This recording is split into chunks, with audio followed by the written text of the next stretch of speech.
Assalamualaikum warahmatullahi wabarakatuh. Kembali lagi di channel Bagong Cerpen. Untuk kisah kali ini saya akan membawakan sebuah cerita yang berjudul Gagal Jadi Tumbal Pesugihan karena cincin khodam pemberian ibu dari kakek buyut.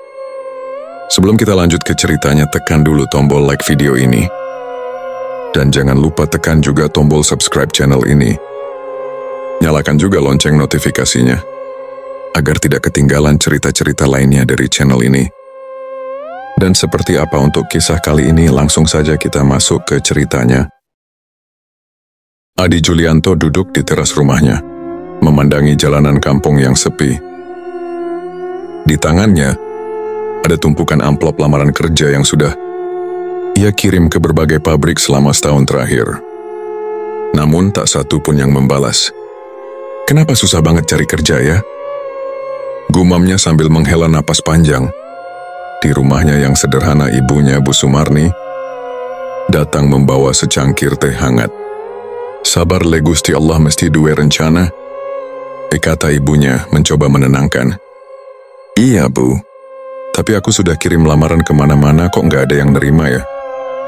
Kayak ada yang ngehalangin, jawab Adi. Suaranya penuh keputusasaan. Ibunya hanya tersenyum lembut, menepuk pundak anak semata wayangnya itu. Namun harapan kembali muncul ketika seorang teman lamanya, Tony, mengirim pesan WhatsApp. Tony, dia ada lowongan kerja di pabrik tekstil di Jawa Tengah. Aku juga baru keterima di sana. Mau coba? Mata Adi berbinar. Ia segera membalas. Adi, serius Ton? Ada link atau alamat buat lamar? Tak lama kemudian, Tony mengirimkan alamat email HRD pabrik tersebut. Tanpa berpikir panjang, Adi segera mengetik lamaran dan mengirimkannya.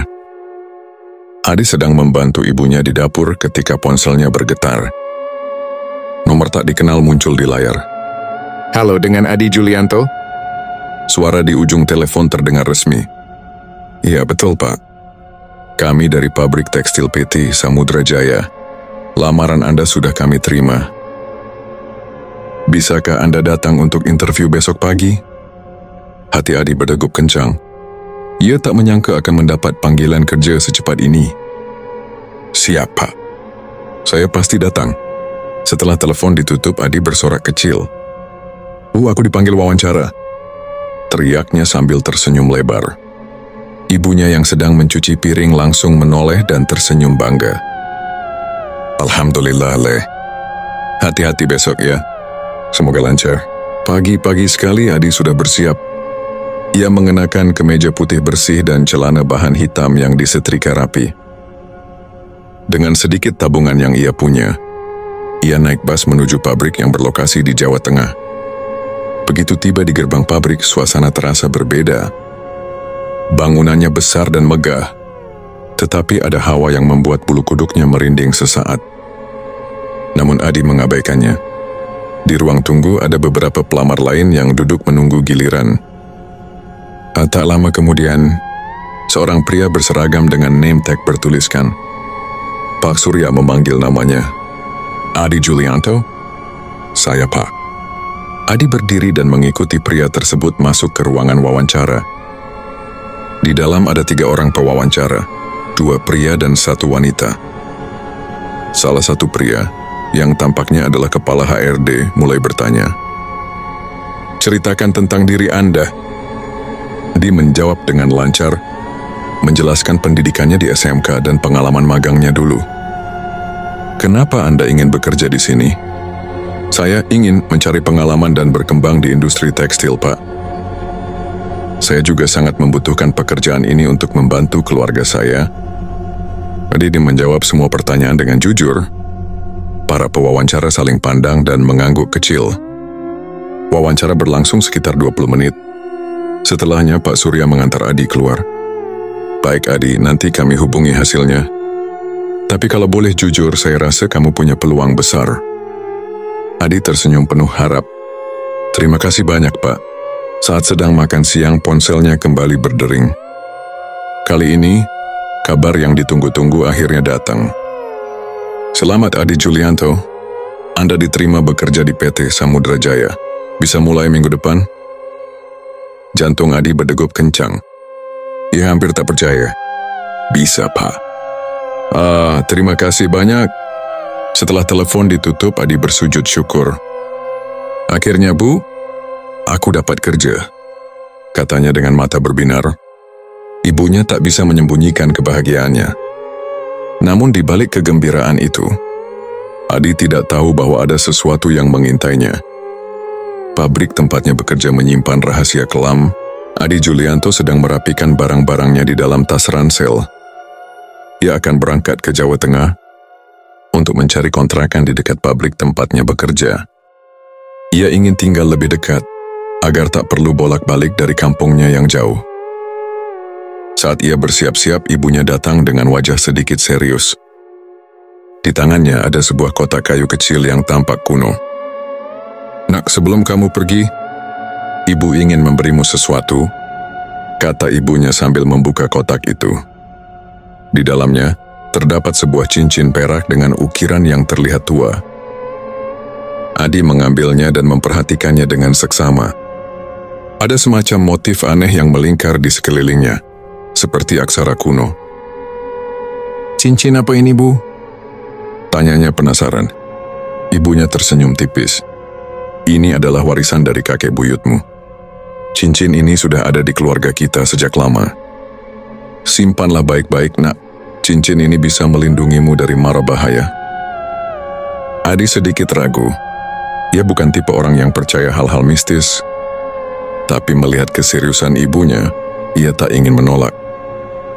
Baik, Bu, aku akan menjaganya, katanya sambil mengenakan cincin itu di jari manisnya. Anehnya, begitu cincin itu terpasang, ia merasakan hawa dingin mengalir ke tangannya. Ibunya menepuk pundaknya. Hati-hati di sana, Nak, jangan lupa sholat dan jaga diri baik-baik. Adi mengangguk. Setelah berpamitan, ia naik bus menuju Jawa Tengah. Perjalanannya terasa biasa saja, tetapi ia tak menyadari bahwa cincin di jarinya akan menjadi penyelamatnya di masa depan. Setelah beberapa jam perjalanan, Adi akhirnya tiba di daerah sekitar pabrik tekstil. Ia turun dari bus dan mulai mencari kontrakan. Suasana di sekitar pabrik tampak normal, tetapi ada sesuatu yang terasa sedikit janggal, seperti udara yang lebih berat dari biasanya. Namun Adi mengabaikan perasaan itu dan mulai berjalan, menyusuri ganggang untuk mencari tempat tinggal. Ia tidak tahu bahwa malam ini ia akan merasakan kejadian aneh pertama sejak ia menerima pekerjaan ini. Hari pertama kerja, Adi Julianto merasa gugup tetapi juga bersemangat. Ia mengenakan seragam kerja pabrik dan memasuki area permesinan tempat ia ditempatkan. Ruangan itu penuh dengan suara bising mesin-mesin yang terus beroperasi. Udara terasa panas bercampur dengan bau oli dan kain. Pak Surya, pengawas bagian produksi, mengajak Adi berkeliling untuk mengenalkan alat-alat yang akan ia operasikan. Ini mesin pemintal benang, ini mesin pemotong kain, dan yang ini mesin pengepres. Pastikan kamu selalu waspada. Jangan sampai ceroboh, jelas Pak Surya. Adi mengangguk. Siap, Pak. Hari-hari berlalu dengan lancar. Adi mulai terbiasa dengan ritme kerja di pabrik. Ia bekerja dengan rajin, selalu mengikuti prosedur keselamatan. Beberapa bulan berlalu tanpa masalah, sampai suatu hari, seorang rekan kerjanya, Anto, berbicara kepadanya dengan nada serius. Di, aku mau kasih tahu sesuatu. Kamu kalau kerja di sini hati-hati ya. Udah banyak yang mengalami kecelakaan kerja yang nggak wajar di sini. Adi mengernyitkan dahi. Maksudmu gimana toh? Anto menurunkan suaranya, seakan takut ada yang mendengar. Di sini tuh banyak kejadian aneh. Mesin tiba-tiba nyala sendiri. Ada yang tersedot kainnya padahal nggak salah prosedur. Bahkan ada yang tangannya putus karena mesin gerak sendiri. Seremdi, Adi merinding mendengar cerita itu. Ia melihat sekeliling, memperhatikan para pekerja lain yang tampak biasa saja. Serius, Anto? Tanyanya pelan. Anto mengangguk. Aku nggak main-main. Pokoknya hati-hati aja. Jangan kerja sendirian kalau bisa. Sejak saat itu Adi lebih berhati-hati dalam bekerja. Ia selalu memeriksa mesin 2 kali sebelum menggunakannya. Dan berusaha tidak lembur sendirian.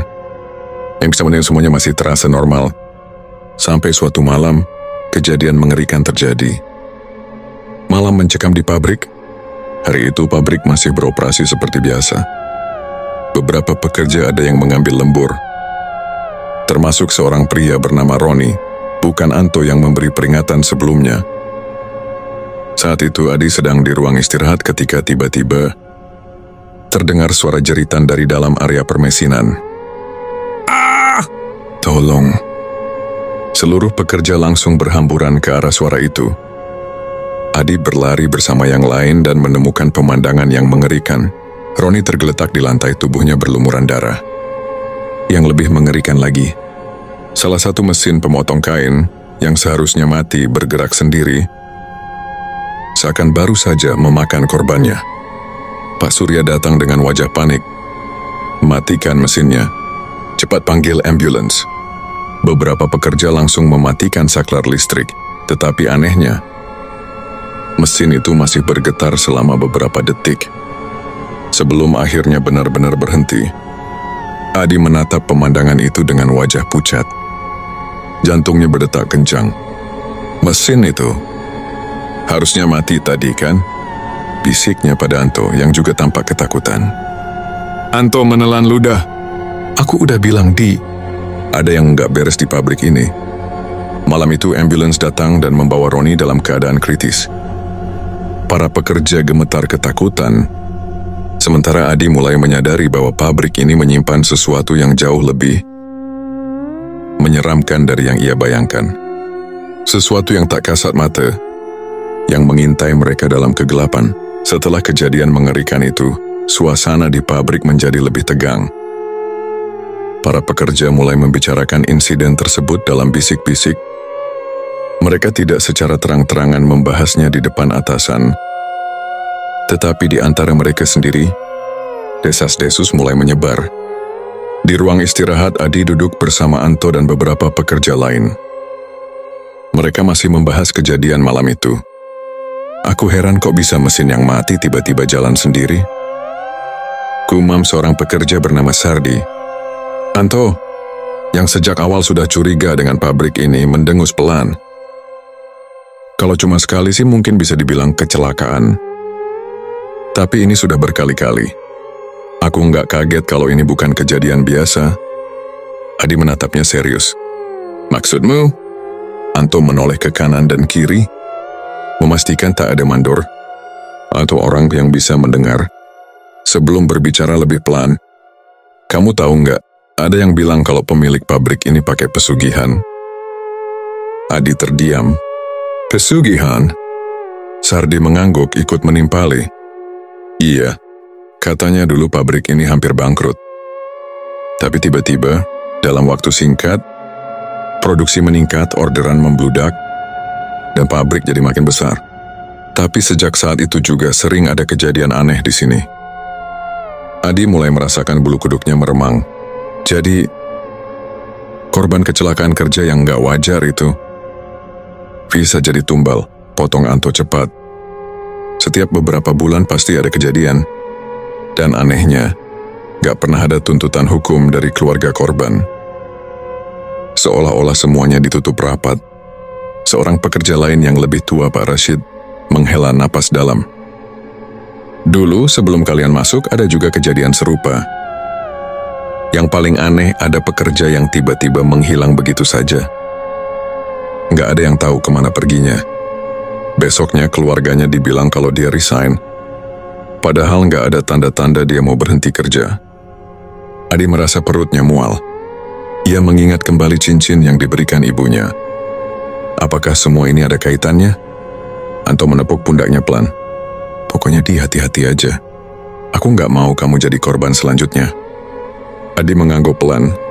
Kini, ia sadar bahwa pabrik tempatnya bekerja bukanlah tempat biasa. Ada sesuatu yang mengintai, dan mungkin ia sudah masuk ke dalam lingkaran yang tak bisa ia hindari. Setahun telah berlalu sejak kejadian kecelakaan tragis di pabrik. Pabrik masih berjalan seperti biasa, seolah tak pernah terjadi apa-apa. Tapi bagi Adi Julianto, perasaan tidak nyaman mulai muncul sejak memasuki bulan Suro. Sudah seminggu ini ia merasa ada sesuatu yang mengikutinya. Setiap kali berjalan pulang kerja, ada sensasi seperti ada yang mengawasinya dari kejauhan. Sesekali bulu kuduknya meremang tanpa sebab, dan entah kenapa, suasana di pabrik terasa lebih suram dari biasanya. Malam itu, setelah menyelesaikan shift lemburnya, Adi berjalan keluar dari pabrik. Suasana sepi, hanya ada beberapa pekerja lain yang juga baru pulang. Ia menyusuri jalanan kecil menuju kontrakannya, yang berjarak sekitar 10 menit dari pabrik. "Adi, kamu pulang sendirian?" tanya seorang rekan kerja bernama Budi, yang berjalan berlawanan arah. Adi mengangguk. "Iya, Bud, kenapa?" Budi tampak ragu sejenak lalu berkata dengan suara pelan, "Minggu ini bulan Suro, Di. Banyak orang bilang, jangan pulang sendirian kalau bisa, apalagi lewat gang kecil dekat gudang belakang." Adi tersenyum kecil, berusaha mengabaikan kecemasan yang mulai menjalar. "Santai aja, Bud, aku udah biasa lewat situ. Lagian aku nggak percaya hal-hal mistis kayak gitu." Budi menghela napas lalu menepuk bahunya. "Ya udah, hati-hati aja. Kalau ada yang aneh, jangan nengok ke belakang." Pesan itu membuat Adi sedikit merinding. Namun ia tetap melanjutkan langkahnya. Saat memasuki gang kecil yang sepi, suara langkah kakinya terdengar menggema. Angin malam berhembus pelan, membawa hawa dingin yang menusuk. Lalu Nekem mendengar sesuatu. Tap, tap, tap. Langkah kaki lain seakan mengikuti dari belakang. Adi berhenti. Suara itu juga berhenti. Jantungnya mulai berdetak lebih cepat. Ia menoleh ke belakang, tidak ada siapa-siapa. Jalanan kosong. Aneh, perasaan tadi ada yang ngikutin, gumamnya. Ia kembali melangkah, berusaha mengabaikan perasaan aneh itu. Tapi baru beberapa langkah, suara itu terdengar lagi. Kali ini lebih cepat, seakan semakin dekat. Tap, tap, tap. Adi menelan ludah. Ia mempercepat langkahnya. Namun suara itu juga ikut semakin cepat. Tap, tap, tap, tap. Kini keringat dingin mengalir di pelipisnya. Ia merasa sesuatu berada tepat di belakangnya. Tapi ia teringat kata-kata Budi. Jangan nengok ke belakang. Adi terus berjalan, hampir berlari sampai akhirnya ia sampai di depan kontrakannya. Ia buru-buru membuka pintu, masuk ke dalam, lalu menutup dan menguncinya rapat-rapat.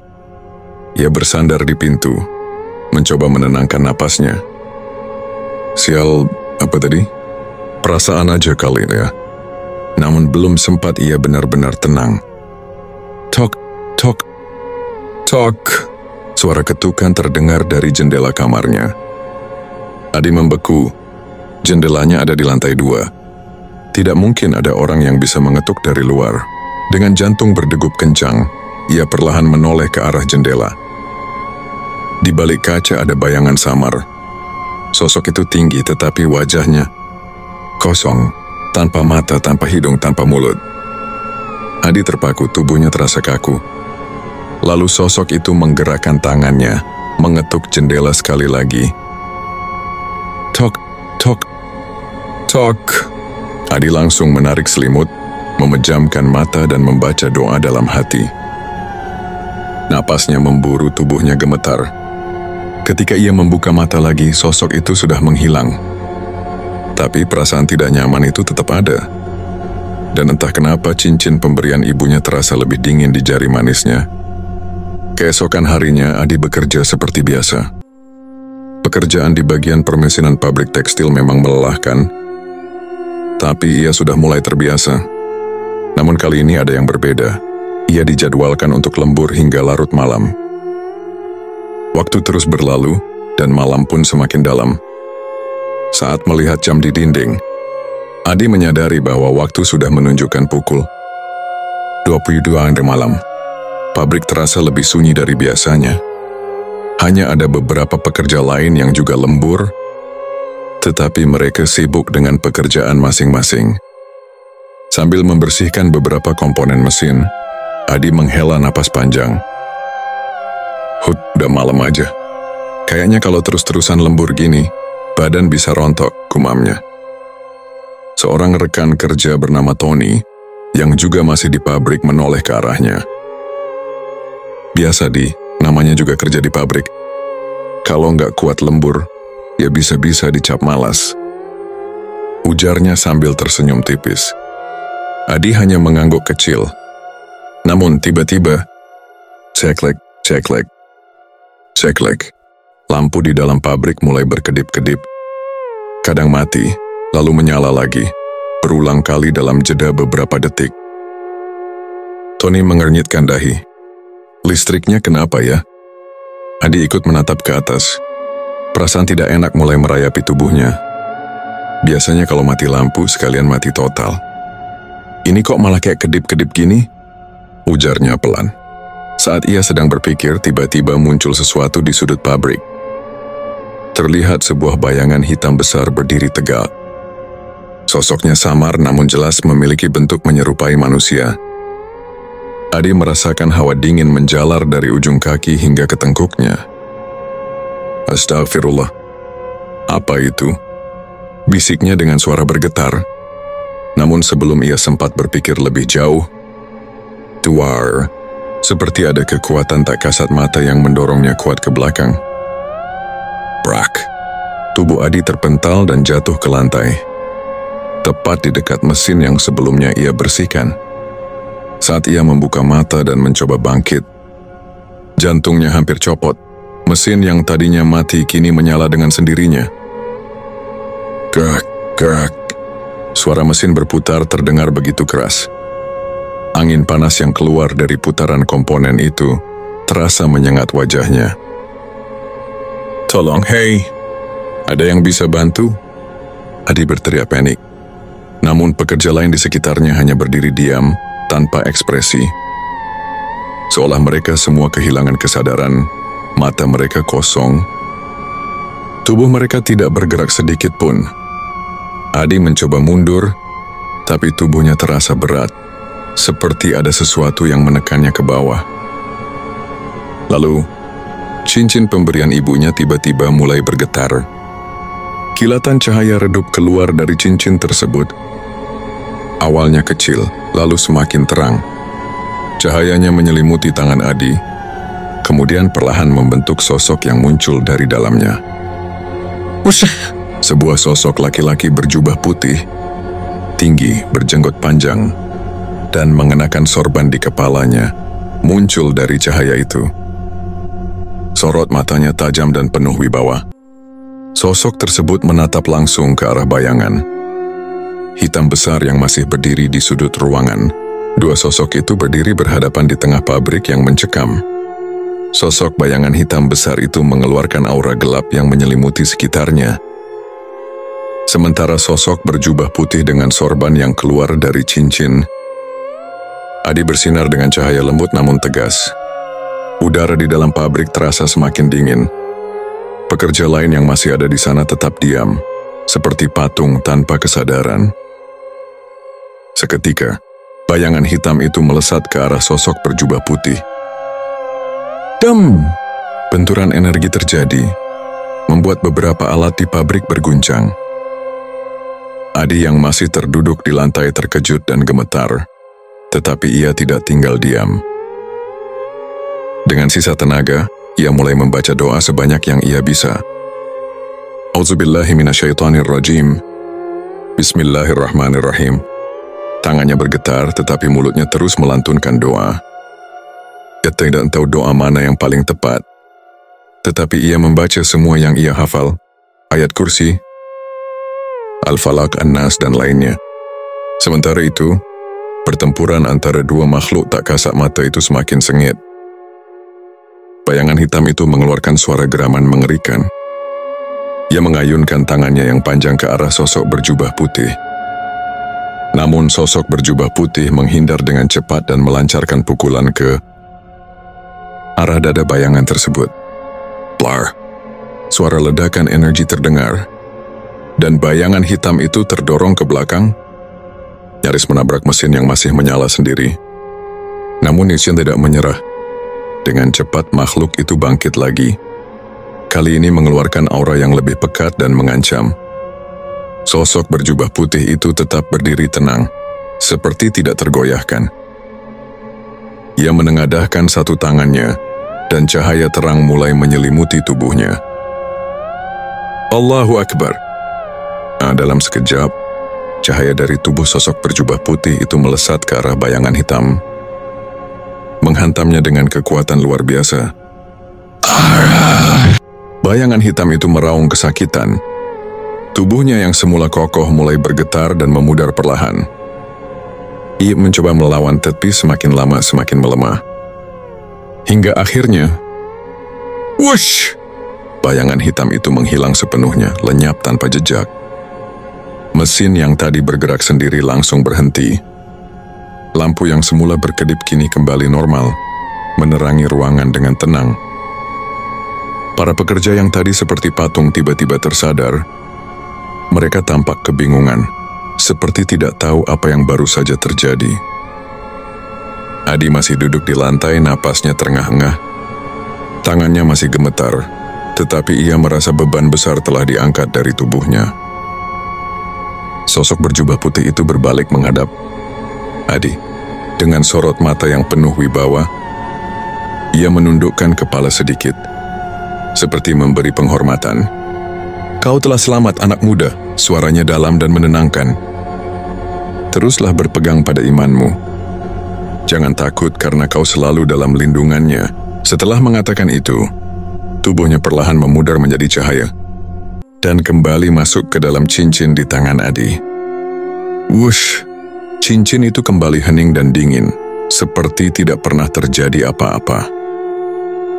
Adi masih diam di tempatnya, mencoba mencerna semua kejadian yang baru saja berlangsung. Apa sebenarnya makhluk hitam itu? Dan mengapa ia menyerang di dalam pabrik ini?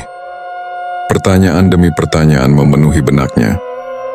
Namun satu hal yang ia tahu dengan pasti, cincin yang diberikan ibunya bukan sekadar cincin biasa. Malam itu Adi selamat, dan tak hentinya bersyukur.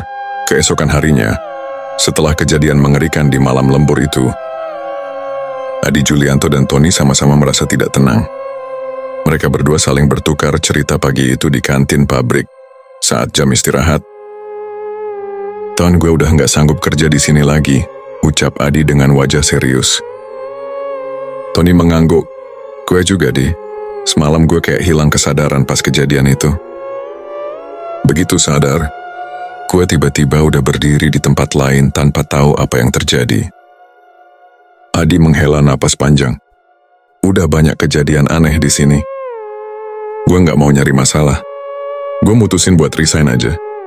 Tony menatap Adi lalu mengangguk mantap. Gue ikut, Di. Tempat ini nggak aman buat kita. Tanpa menunggu lama, mereka langsung menuju kantor HRD untuk mengajukan surat pengunduran diri. Pihak pabrik awalnya terkejut, tetapi mereka tidak bisa menahan Adi dan Tony untuk tetap bekerja jika mereka sudah bulat ingin keluar. Beberapa hari setelah mereka keluar dari pabrik, berita mengejutkan mulai beredar di kalangan pekerja. Pemilik pabrik tekstil itu tiba-tiba jatuh sakit. Katanya sih sakitnya aneh. Dokter nggak bisa nemuin penyebabnya, ucap salah satu mantan rekan kerja Adi saat mereka bertemu di warung kopi. Ya, gue juga dengar timpal yang lain. Banyak yang percaya ini gara-gara dia gagal nyari tumbal buat pesugihannya. Kabar itu menyebar luas di kalangan pekerja dan penduduk sekitar. Beberapa orang mulai menghubungkan kecelakaan aneh di pabrik dengan ilmu hitam yang konon digunakan pemiliknya. Mungkin dia udah nggak bisa lagi narik korban, makanya kena sendiri, kata seorang pria tua yang juga mendengar gosip tersebut. Bagi Adi ini bukan lagi urusannya. Ia bersyukur telah keluar sebelum sesuatu yang lebih buruk terjadi pada dirinya. Setelah keluar dari pabrik, Adi memutuskan untuk mencari pekerjaan di tempat lain yang lebih aman dan halal. Setelah beberapa bulan mencari, Akhirnya ia menemukan pekerjaan yang lebih dekat dengan rumahnya. Pekerjaan itu memang tidak sebesar gajinya di pabrik tekstil. Tetapi yang terpenting hati dan pikirannya tenang. Ia masih menyimpan cincin pemberian ibunya. Cincin yang telah menyelamatkannya dari bahaya besar. Sejak kejadian itu, ia semakin yakin bahwa segala sesuatu yang tidak baik pasti akan mendapatkan balasannya. Lebih baik rezeki sedikit tapi halal, daripada besar tapi penuh dengan dosa. Pikirnya sambil tersenyum kecil. Dengan langkah mantap, Adi pun melanjutkan hidupnya. Meninggalkan bayang-bayang kelam yang pernah mengancamnya di pabrik tekstil itu.